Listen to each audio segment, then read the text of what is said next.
The handyman nodded. "I'll wait. Got my pole?" With his help, she climbed onto the dock and left him opening his cooler of bait. Holding her skirt so that the hem of her dress wouldn't skim the dirt and bird excrement on the old boards, she bustled along the sandy, overgrown path that wound 100 feet to Mary's home. The cottage was little more than a one-room cabin with a sleeping area, even more austere and cut off from the world than Siren Song. It was no wonder no one had ever found her here. But then Catherine knew from her own experience that even the most bizarre circumstances did exist. How else to explain all the gifts the girls had received?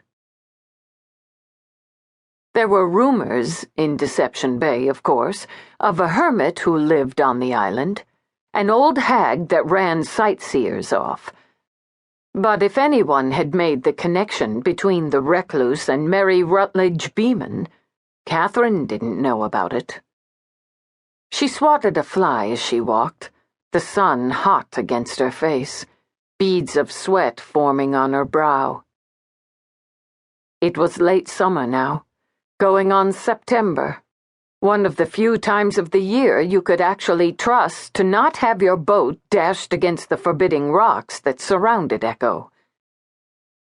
A fly, she thought.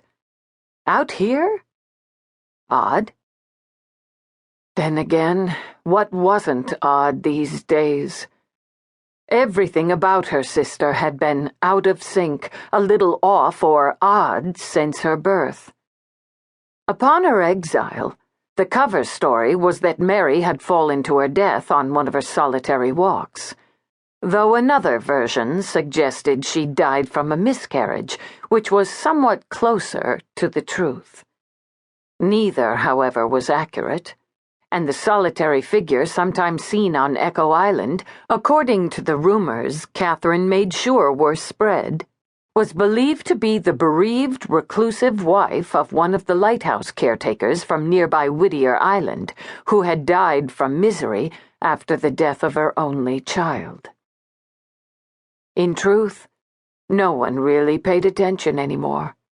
Everyone today was all caught up in their own lives, too interested in themselves or celebrities or television reality shows to do more than gossip about the weird old lady of Echo Island. Catherine hurried on. Squinting against the lowering sun, she noticed that Mary's garden, usually so perfect, was untended. Beach grass had taken over, and the tea roses were leggy, the blooms dried and dying. "Mary?" she called as she walked toward the front door and saw the boxes of supplies left on the porch. The cardboard was sun-bleached, the fruit and vegetables had gone bad, and the stink of rotting meat was overpowering. And there were more flies. "What the devil?" "Mary!" she called again and pushed on the door. How long had it been since she'd been here? It was unlatched, and from within the stench was worse. It hit Catherine with the force of a malodorous tidal wave.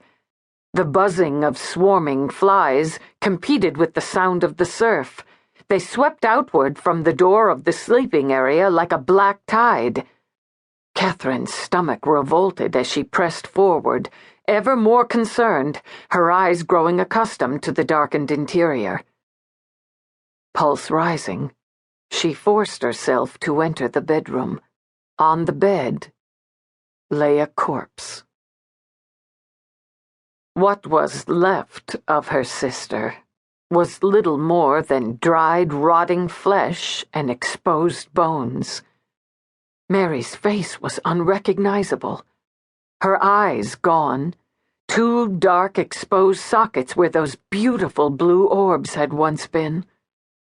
Her hair was brittle, long tufts jutting from a skull of darkened, dry skin.